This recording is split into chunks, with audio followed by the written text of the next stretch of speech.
Well, hello once again and welcome to Shed Talk, my weekly magazine video series looking at the keeping, breeding and showing of cage birds with a particular focus as usual on the exhibition style budgerigar. First of all, thanks for all those of you who fed back on the last video, particularly about the love pair that we've got, or we did have, or we've got in the main flight, and whether or not to swap that over with one of the pairs that's not really doing very much in the breeding cages. I think unanimously most people said that they would take that pair out and put it into the breeding cage, and subject to me doing some final checks on how closely they're related, that is my plan. So I will take that pair out and I'm going to replace it with the pair that's in cage number 3. So thank you for commenting. Don't forget, you can, if you've got anything you want to comment on a particular video or anything you might want to see in a future video, then please do leave it in the comments and I will always try and either include it or get back to you within the comments section of the video anyway. On that subject, if you're not yet a subscriber to the channel, then of course please do subscribe.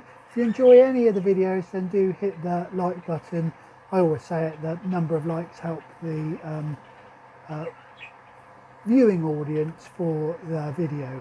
And of course, if you want early notifications when I upload any new videos, then don't forget to hit the bell icon. In this video we will have a look at a full update on the breeding cages in here. We'll whiz round and see how some of those new pairs we have recently put down are getting on, and see how some of the older pairs are getting on, and I will give you an update on the young bird that had the splayed legs and whether or not we have completely fixed that and what that young bird now looks like. Well, as usual, we're going to start with cage number 1. This is a one of my, I suppose, relatively older pairs. They've just started their second round. It's a yellow-faced sky blue that we've crossed to a cinnamon grey-green hen, and in the first round we managed to get 2 chicks off of them, although they did have a good number of full eggs. The hen has started laying again. I think we looked at the 2 youngsters that were in this cage in the last episode, or maybe the episode before. So anyway, they're on their second round, as I say, and the hen has so far laid a total of 5 eggs, I think it is. First one was full. I think we looked at that first egg in the last episode where we said about it could have been being damaged by the chicks getting in and out. It looks as if, to me, as if that's the case, that this first egg has become addled, which is a real shame. But like I say, with the chicks constantly going in there and disturbing the hen, I think that's what probably caused this. The next eggs, we then got another egg that's full, then we missed one, and now we've got another egg that's full, and the last egg I think we've still got yet to find out whether it's full or not. So a reasonable amount of success here. Just a shame that first egg did get addled, but it looks like we're going to get some more full eggs off this pair, and we know that they can they can rear the chicks. So touch wood, we might get some more off of this. And there were a couple of, or at least one of the chicks in the first round looked quite nice. The hen, less so, was a little bit pointy on the top of the head, but it might be okay for a hen.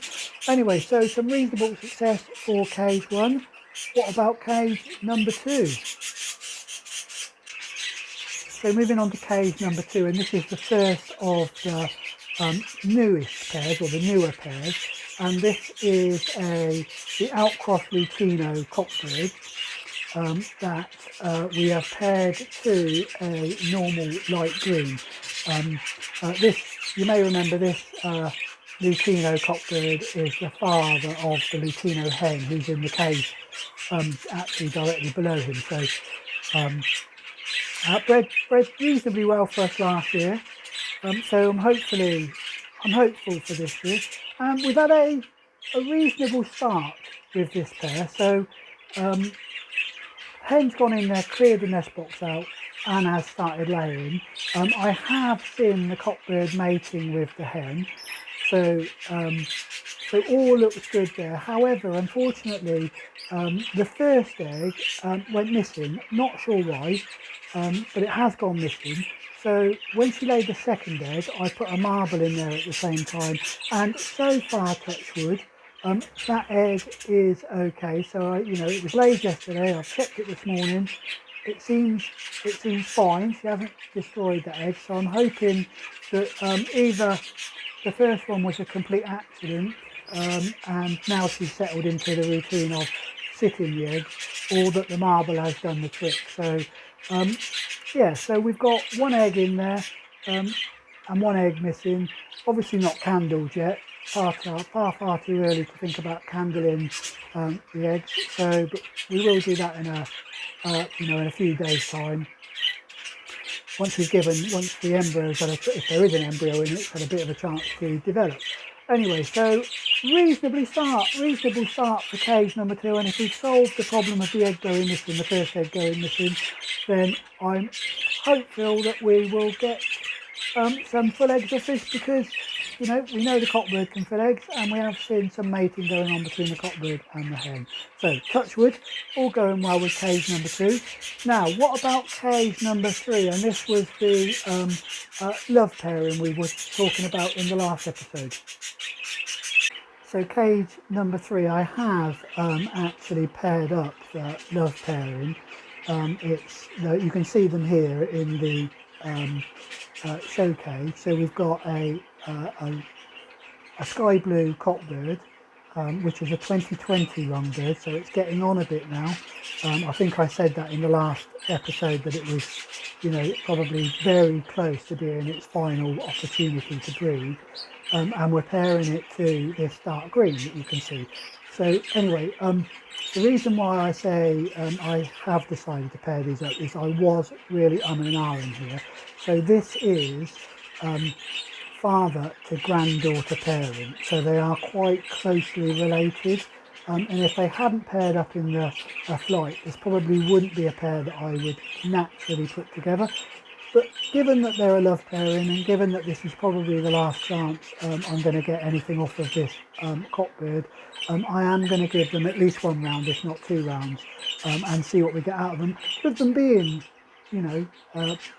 grandfather to granddaughter, it means that they carry quite a lot of genes. So 25% of the genes of the hen are from this cockbird. So with that in mind, there's a good chance that that we will get some quite useful birds off them. The trouble is they are quite close, so anything that I pair the offspring of these two will probably have to be to one of the other families and not to the blue family. Hope that makes sense, just so that I'm not breeding too closely together when we come to the offspring or any offspring that we might get from this pair. So let me know your thoughts. I know I have paired grandfather to granddaughter before, but so let me know your thoughts as to whether it's a type of pairing that you would do, or whether you think it's too close. I guess there'll be different views from different people, but I have paired them up anyway. So they're now in the cage behind me. Hopefully I've got the nest box shut and I'll keep it shut just for a couple of days, just until they're settled in, and then we'll see how this hen gets on. Right, let's move on to another of the new pairs, which are in cage number 4.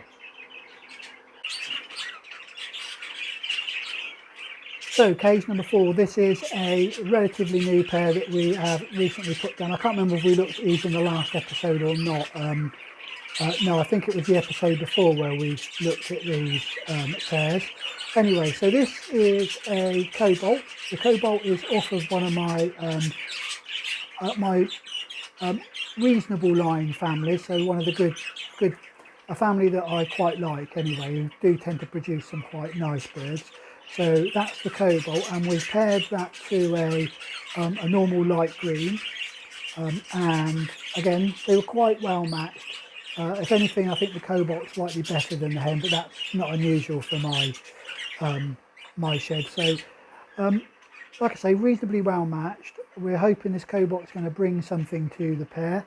Right, so some good news here with this, as it's a relatively new pair, is that the hen showed lots of interest in the nest box almost as soon as I turned it round, and started clearing some of it out. She isn't a big clearer, but the other good news then is that she has started laying. Now, I've not seen any mating going on between the cockbird and the hen. That's not to say there hasn't been mating. Quite often it's, you know, they mate when I'm not in the room, or not in the shed. So that's not to say that they're not. They look reasonably compatible. When they come out, the cockbird shows a lot of interest in the hen, or when she comes out of the nest box, and he quite often will sit in front of the nest box, peering in just to make sure that she's okay. So good news here in cage number 4, we might get some full eggs. Like I say, it's a bit early. She only laid 1 egg, so it's a bit early to know whether it's full or not, so we will keep an eye on that. But we've got through hurdle number 2 really, which is getting the eggs laid after the nest box has been cleared. So like I say, touch wood, these eggs will be full in this nest box, and we'll have some more chicks off of this relatively nice cobalt cockbird. Right, let's move on then, and we'll have a look at how cage number 5 is getting on. And if you remember rightly, this is the cage with the bird that had splayed legs, the youngster with the splayed legs. Right, let's have a look. Sorry, one of the birds just fell off a perch. When I say fell off, not died, but it for some reason dropped off the perch in the main flight and came down with a bit of a bump, so obviously wasn't expecting itself to fall off the perch. Anyway, right, moving on, distractions. Moving on to cage number 5, and let's have a look how that pair's getting on.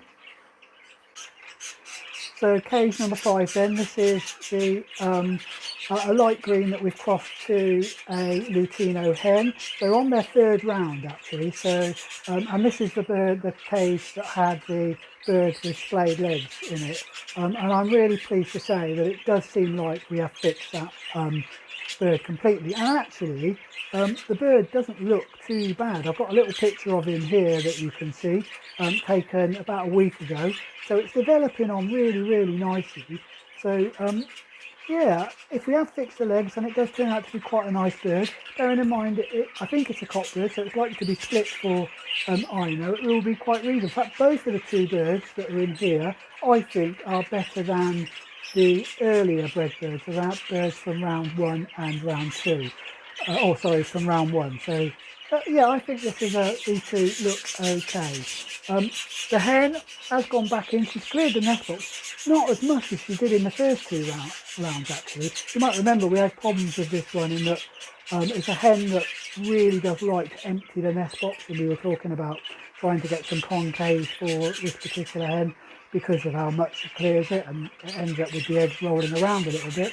But actually she hasn't been quite so diligent this time, and she's left a fair bit of nesting material in there, and she has now laid her first egg. So again, touch wood, you know, we've had full eggs off this pair, so I'm hoping that we will continue with that. This will be the last round for this particular pair, so I don't like to give them more than 3. I know some people, you know, will just keep breeding for as long as a hen's happy to breed for. So anyway, I'm sort of reaching the end of the budgerigar breeding period normally length of time that I breed the budgerigars. Right, waffling a little bit. So getting back to this pair, on their 3rd round, 1 egg laid, obviously again not candled yet, but the first 2 chicks are still in there, won't be far off being weaned, so I'm probably going to give them about another 3 or 4 days. I've seen them both feeding, but I just want to make absolutely certain that they are breeding okay. Sorry about the noise, once again, as soon as I start talking, the budgerigars go mad and start shouting at me, don't they? Right, so that's cage number 5. Let's move on to the final cage number 6, which again you might remember we were talking about splitting.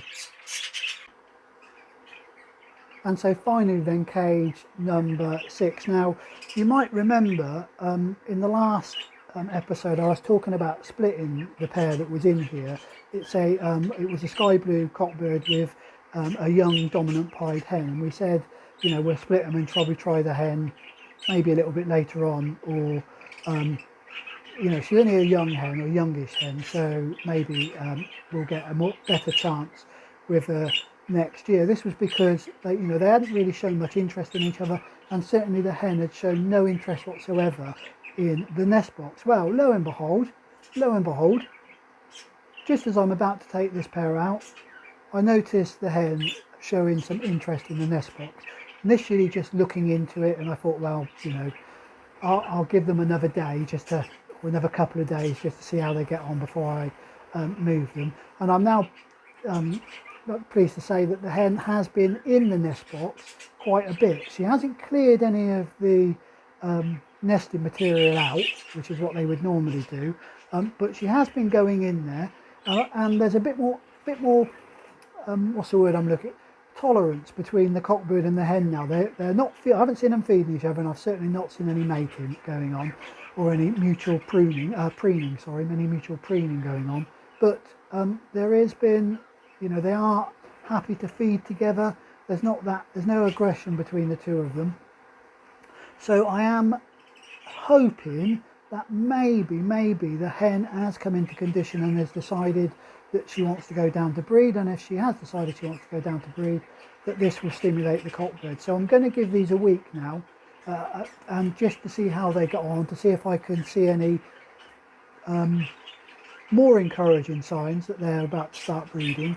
Certainly if the hen starts clearing the nest box, then I will certainly give them until she starts laying, and to see if we do have any full eggs. So it might be that we've just about, you know, we've persevered with this pair, and that they will now produce something for us. So yeah, probably a good job I didn't take her out any earlier, although who knows, it still might be the case that this, you know, hen will just suddenly decide she's not interested again, and we still won't get anything. We will have to wait and see, won't we? We'll have to wait and see. Anyway, that's the full roundup of the breeding cage. It's been relatively encouraging. You know, the new pairs are showing good signs. The pairs that have been in there a little while are either down on more eggs, or we've got like in this one here, where it's showing signs that they might start to be going down. So overall, I'm reasonably pleased with this.